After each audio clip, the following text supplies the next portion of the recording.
want to call up our third preacher, Methoucella Atoma. This is a good man. Look at this guy go. He's ready to go. This is a really special man in the life of our church. He's often behind the sound desk. He's often greeting people. He's loving people. He's introducing people to Jesus. This is a man that works and lives in the area here.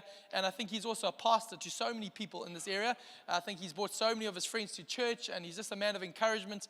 But a man of great joy to me as well. Personally, someone who always brings such joy to my heart. He is a foreigner here by ID. But by God's design. This is your home. This is your place that God's planted you.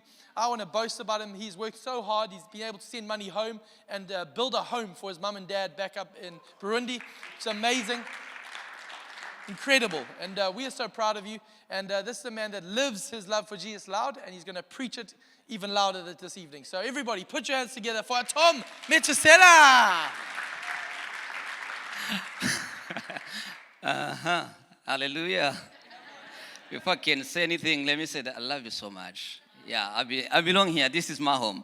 I will just read Psalm 130. Out of the depths, I have cried to you, Lord.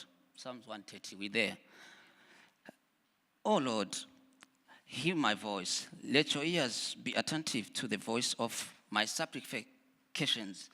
If you, Lord, should mark iniquities, oh Lord, who could stand?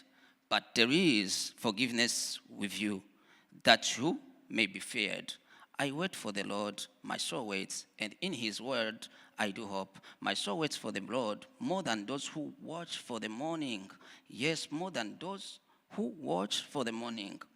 O Israel, hope in the Lord, for with the Lord there is mercy, and with him is abundant redemption, and he shall redeem Israel from all his iniquities.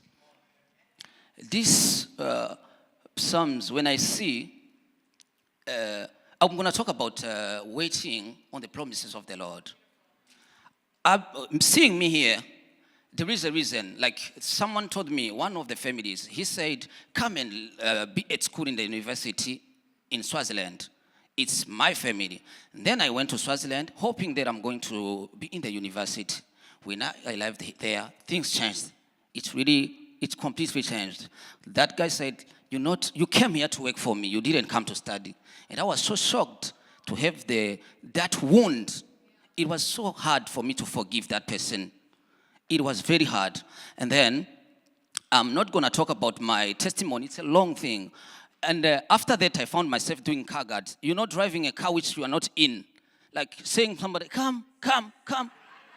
You're not in the car, but you're driving the car.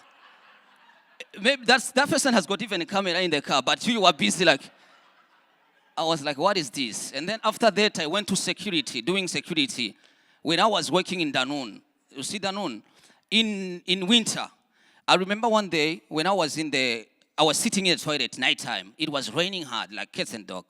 And then now, I was sitting in that toilet. You see the toilets the builders do put by the road. I was sitting there. Now, it was windy, like it was cold. I said, no, as it's very windy, let me go to the guard room and see. I found my friends are not in the guard room because there was water everywhere. So I said, no, let me go back to that, what we call that toilet.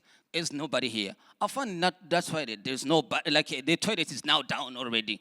I was like, what's happening for me? So all of this, it's really shocked me because of that person who made me to be here. So seeing myself in this kind of work that I'm doing, driving bikes, riding stuff, that's not me. That's not me. I know, like I was that one who had the dream of what, doing this and that. So what I'm going to talk about, like waiting for the promises of the Lord. I'm living now in my future. I don't live in today's. I see what God has pointed in front of me. That's why you see me in front of beautiful people like you, preaching, like playing guitar or on sound, because I know who I am. I don't see myself as that rider. I don't. So there is a power in waiting for the promises of the Lord. When you wait, and those who are waiting, they're always clean on their faces. They're always smiling because they know God knew them before they were born. There is God's plan who was there, what that was there before even I was born. So whatever the enemy can bring, I don't undermine myself because I know who I am. I know the capital that God put in me. We do pay money for buying this when we are starting business, but the capital of God in my life is just to show me the future that I have. And once you know the future that you have, once you know who, I can remind you of Joseph. He was passing through this. Even the family were like doing this to him and that. But he knew. He have a dream. He has a dream. He has like a vision. So when you have that vision, when you keep that picture in you, you know, like you don't even get shaken. You're always laughing. You're always smiling, greeting people, happy because you know who you are. You're not defined by people or what they're doing to you. So please wait upon the Lord. Wait. When you are waiting, when you know that there is something you're waiting. I've been a security, as I said. That's why even the Bible said, I'm waiting on you, God, like those people waiting in the morning. I know the value of morning when it's night with the sleepless time. I know the value of seeing the morning when it's nighttime. Like when you have no choice, when you have to be like awake for the whole night. So even I was so happy because I know that night when it was raining and cold in winter, outside when it's like the rain is on me. So for me, I know what it means to wait. So there is a picture that I have in me when you are waiting on the promises of the Lord, when you are waiting for Him. I'm telling you, you are always happy because there is where you're going. You don't live here. You live in that place. The more the beans jumps in the pot when they are cooking, the more they are going to get ready to be presentable on the table. So it's shaking me now. I'm on the road with those risky jobs, but I know who I am. That's not me. That's why I bring people to the Lord. That's why, because I know I belong in Church of the Lord. I know I'm here as I'm their representative. I have to represent them to my Father. I don't mind who I am in this country.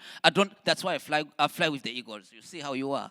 That's why my home is good. It's a good home. You can see beautiful people, happy people, people with with God in them. So, as me, who God planted something, the seed in me, as I'm still waiting, I'm living in my future. So there is a good thing in waiting for the Lord. Keep on waiting on His promises. Just know who you are. Just know what you want, and keep focused. Don't be hesitated by the family, by anybody, by those who put you down. Keep focused. Keep on waiting. There is a power in waiting for the promises of the Lord. There is this sweet promises that God gave us, that He gave to Jeremiah. That's why even the enemy, whenever he brings something, I know that God stepped in before him. So I don't worry. I keep on smiling. God bless you.